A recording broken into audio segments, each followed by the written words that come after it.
સુરતમાં ડીસીબી દ્વારા ડ્રગ્સનો 10 લાખનો જથ્થો ઝડપી પાડ્યો। રાંદેર વિસ્તારમાંથી ડ્રગ્સનો જથ્થો ઝડપી પાડ્યો। 2 ઇસમોની ધરપકડ પોલીસે કરી। એક વ્યક્તિ પાસેથી 53 ગ્રામ ડ્રગ્સ અને બીજા વ્યક્તિ પાસેથી 27 ગ્રામ ડ્રગ્સ ઝડપી પાડ્યું। અગાઉ પકડાયેલ ડ્રગ્સની પેડલર હિનાના સગા સંબંધી છે। આરોપીઓ એક ઇસમ પાસેથી 400 ક્રિસ્ટલ પાવડર મળી આવ્યો। TV18 news Surat. Surat crime branch દ્વારા સુરત ક્રાઇમ બ્રાન્ચના police inspector SN Parmar, PSI Maheda અને PSI KH પુવારની ટીમને એક ઇન્ફોર્મેશન મળી હતી કે સુરત રાંદેર રોડ ઉપર રહેતા ફહાદ શેખ અને સાહિલ સૈયદ બંનેનાઓ MD ડ્રગ્સ વેચે છે અને એ મુદ્દામાલ સાથે નીકળવાના છે। આ બાતમી આધારે પોલીસ ઇન્સ્પેક્ટર SN પરમાર તથા એમની ટીમ દ્વારા સુરત રાંદેર રોડ ઉપર અમર ચિલ્ડ્રન હોસ્પિટલ પાસે આ બંનેને એક બાઇક ઉપરથી બગમેન બાઇક ઉપરથી પકડવામાં આવ્યા અને આ બાઇક ઉપરથી પકડવામાં આવ્યા અને એમની અંગ ઝડતી કરતાં એમાંથી 53 ગ્રામ જેટલું MD ડ્રગ્સ મળી આવ્યું હતું, જેની કિંમત 5,38,000 જેટલી થાય છે।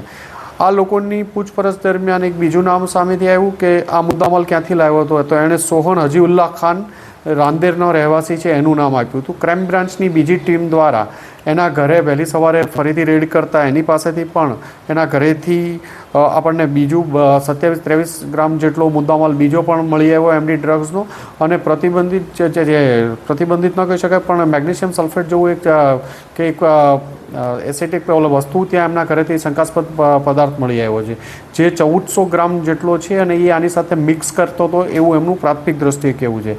અને બંને જગ્યાએ અલગ અલગ રાંદેર પોલીસ સ્ટેશનમાં અને ક્રાઇમ બ્રાન્ચમાં ગુનો દાખલ કરી આ લોકોની ધરપકડ કરી અને તપાસ ચાલુ છે।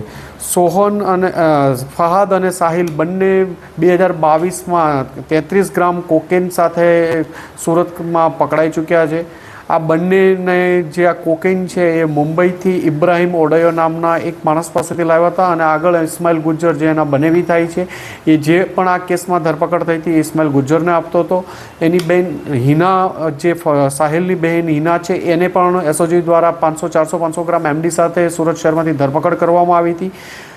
ઇસ્માઇલ ગુજ્જરને ઇબ્રાહિમ ઓડયો જે આનો બનેવી થાય છે એ મુંબઈથી ઇબ્રાહિમ ઓડયો જે ATS દ્વારા 2022માં જ એક વડોદરાથી એક ફેક્ટરી પકડવાઈને 218 કિલો જેટલું MD પકડવામાં આવ્યું હતું, એનો મુદ્દામાલનો રિસીવર ઇબ્રાહિમ ઓડયો હતો અને ત્યાંથી પણ માલ ઇસ્માઇલ ગુજ્જર લેતો હતો। આ ઉપરાંત સાહિલ એના સગ્ગા કાકાના મર્ડરમાં પણ 2019માં ધરપકડ થઈ ચૂકી છે, એની કોકેનના કેસમાં થઈ છે, વેપન સાથેની એમની ધરપકડ થઈ છે। આ લોકોની એરેસ્ટ કરી અને આગળની એ લોકોની પૂછપરછ ચાલુ છે અને એમના 3 દિવસના ફહાદ અને સાહિલના રિમાન્ડ મેળવવામાં આવ્યા છે।